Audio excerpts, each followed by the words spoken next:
Mina olen Elo, tegelen Põlva tenniseklubis laste tennisetreeninguga 6 aastat juba.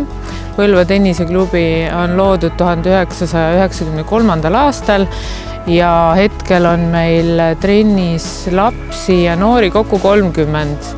Nad treenivad 2 korda nädalas. Vanemad lapsed võtavad osa ka Põlva meistrivõistlustest ja suvisest pikast turniirist. Ja tennis on tore mäng, arendab koordinatsiooni, osavust, kiirust, vastupidavust ja enamasti on väga lõbus trennis.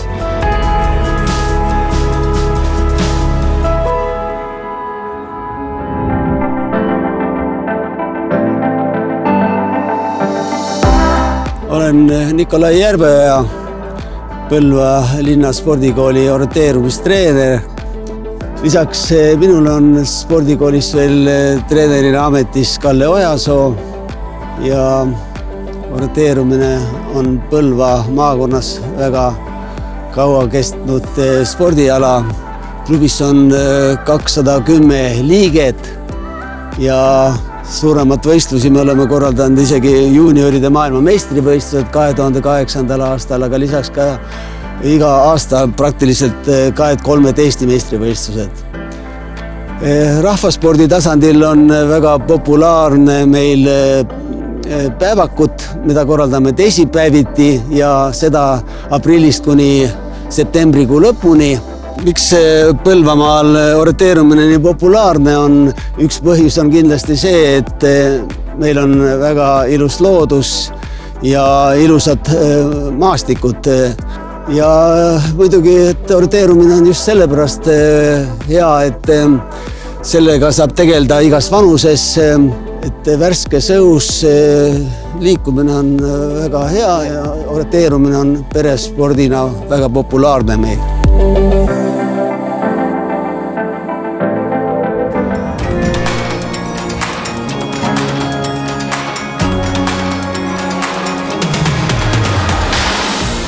Mina olen siis Mark Parksepp, laskesuusatamise treener. Alustasin ise laskesuusatamisega 30 aastat tagasi. Põlvas olen tegelenud laskesuusatamisega aastast 2012. Tegemist on nagu laskmisega ja suusatamisega. Kuna nüüd on meil asi edasi arenenud, et tegeleme noortega, siis oleme toonud ka õhkrelva sarja laskesuusatamisse. Et ta on üsna populaarne ala, et võistlejaid on kuskil üle 100 võistlustel. Ootame kõiki laskesuusatamise trenni.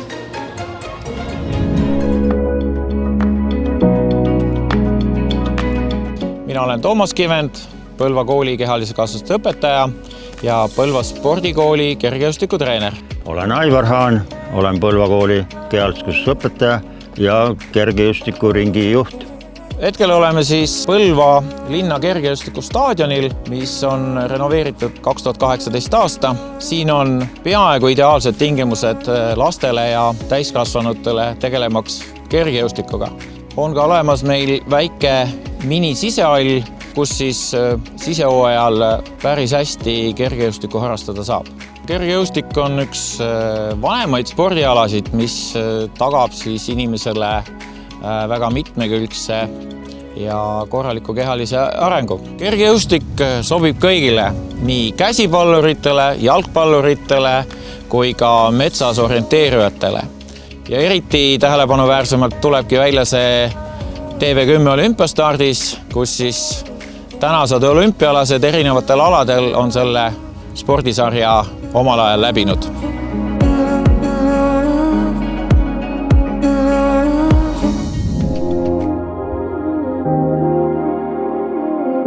Mina olen Karin ja mina olen trampoliinvõimlemise treener.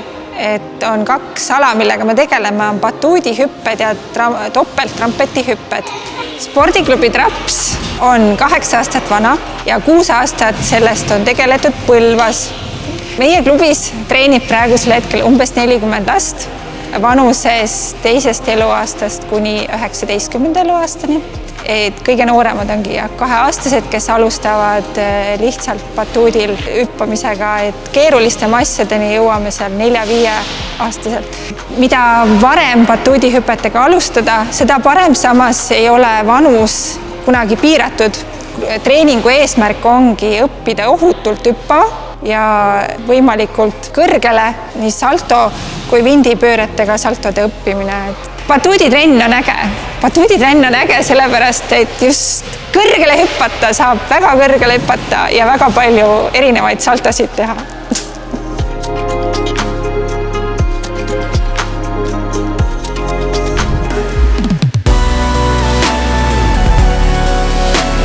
Minu nimi on Andre Laine ja mina olen siis Põlvas tantsuõpetaja ja hetkel me viibime siinsamas Põlva spordi- ja tantsukoolis Meie stuudio.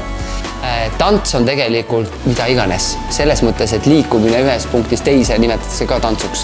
Meie teeme siis tantsusporti. Tantsusport on erinevate stiilidest. Meie tantsukoolis siis harrastame erinevaid tantsustiile nagu hip-hop, street show, kaasaegne tants, džäss-tants, Eesti-teemalised, ka rahvatantsu. Meie stuudio on Eestis üpris tuntud tantsukool, et me käime hästi palju võistlustel ja kui me võistlustel käime, siis loomulikult tulevad ka erinevad tulemused, saavutused, nii nagu ikka spordis. Ja me oleme jõudnud isegi nii kaugele, et me oleme käinud 4 korral maailmameistrivõistlustel, kus 3 korral oleme tulnud tagasi siis hõbemedaliga. Kuulume ka organisatsioonide alla, näiteks nagu Estonian Dance Organization, siis Eesti Tantsu Huvihariduse Liidu alla. Nii et meie juures on täitsa lahe. Soovitan tulla julgelt, kes sooviks harrastada liikumissporti.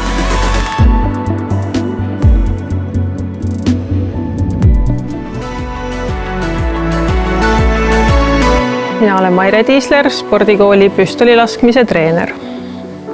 Mina olen Ain Kattai, olen Põlva spordikooli püstolilaskmise treener.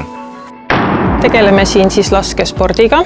Meil on võimalik lasta nii püssist kui püstolist, nii sportrelvast kui õhkrelvast, et kuidas kellelegi meeldib ja sobib.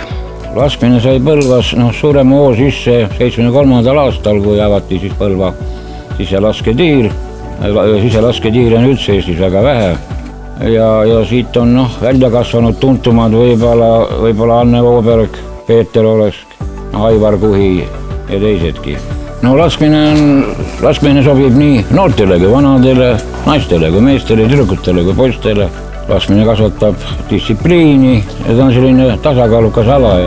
Ja ootame kõiki poisse ja tüdrukuid, laskehuvilisi laskma, kuna sest laskmine on äge!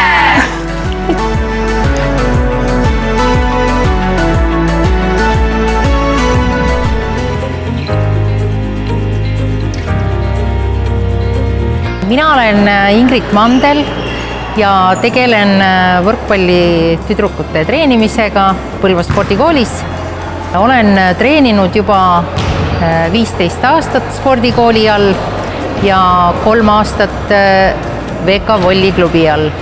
Nii et kokku Põlvas siis noori treeninud 18 aastat. Võrkpall annab siis koordinatsiooni hästi, meeskonnatööd, kõik peavad omavahel sobima. Füüsilist kontakti ei ole mängus, et selles mõttes on ta võrreldes jalgpalli ja käsipalliga võib-olla natukene soodsam ala tüdrukute jaoks. Ja võrkpall on võrratu ja võrkpalli võid mängida ju läbi aegade kuni 100 aastani välja, nii et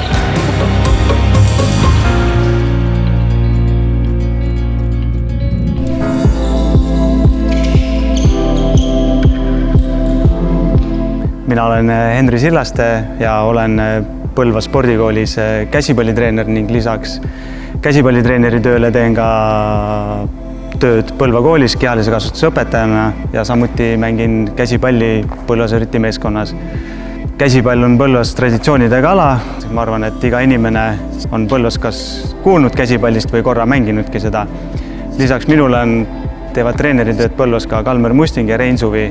Noorte töö on käsipallis olnud hea, meil on päris mitmeid tuntud nimesid, kes on Põlvast tuule tiibadesse saanud. Üks nendest kõige kuulsam kindlasti on Mait Patrel. Teine alles hiljaaegu lahkunud mängija Põlva Servitist on Alfred Timmo, kes on samuti endine Põlva spordikooli õpilane. Käsipalli võiks proovida või mina soovitan vähemalt inimestel proovida, sest see annab kindlasti head sõbrad koguks eluks. See samuti arendab sinu meeskonna koostööoskust, sa pead arvestama teistega. Samuti käsipall annab sulle eluks väga hea füüsilise vormi, näiteks hüppamine, viskamine, et kindlasti tasub proovida käsipalli.